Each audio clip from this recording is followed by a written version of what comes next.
on stage, the lovely Cheryl. Come on, Cheryl. Come on, my darling. You look fabulous, chick. Hi. Right, I'm going to talk to you a little bit about autism because it's one of the most unrecognised disabilities that you will ever find. Because these kids look normal, we just ignore it when it's actually one of the most difficult disabilities to deal with. What happens is when you have a baby, he comes out and he's blonde or brunette and he's beautiful, and you get told that the child's healthy. You do all the tests and you got it healthy. 2 years later, boom, your world will fall apart. And I mean fall apart.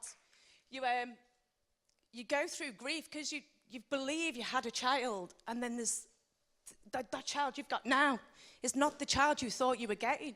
We all have our dreams, we all have our aspirations, and my son Bobby, is so severe with his autism, he will never be able to achieve the things that will be normal to us. He will never be able to sit in a room like this and just enjoy it.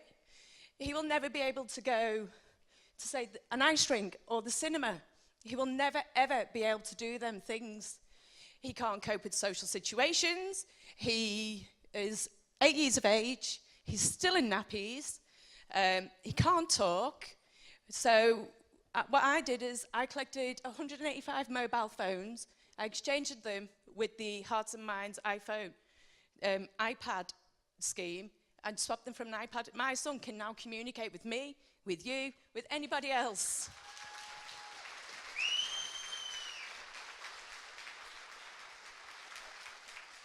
Sorry, I'm a little bit shaky. But then so we solved that issue, we picked that battle, we solved it. And then comes the other nightmare, school. Oh. Where do we go from here? My son is in a special needs school, and all his needs are meant to be catered there.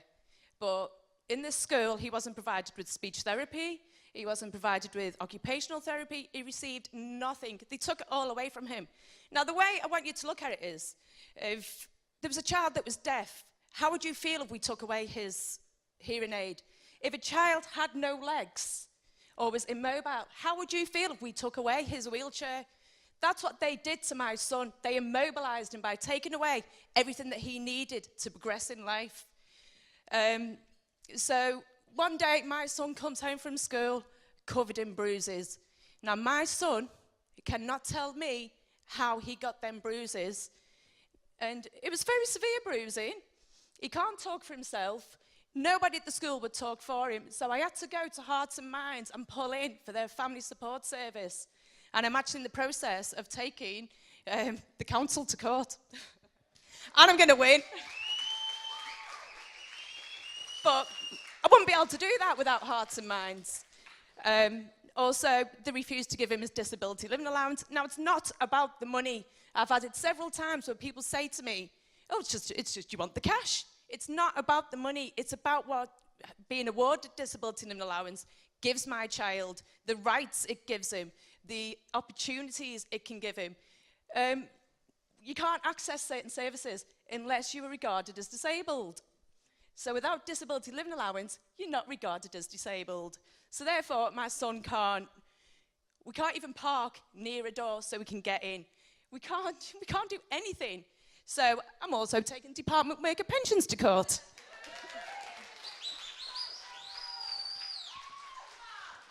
But none of this I would not be able to do any of this if it wasn't for Hearts and Minds Family Support Service. And there's only one of me. I can't do it on my own because I am tired.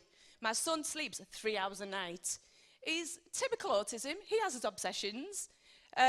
Most of them get onto tank engine. My son's obsessed with fake tan. So I often wake up in the morning with an orange foot. You know, and there's times I've woke up and gone, oh my granddad, oh my God, my granddad's come back from the grave. My granddad's from Trinidad.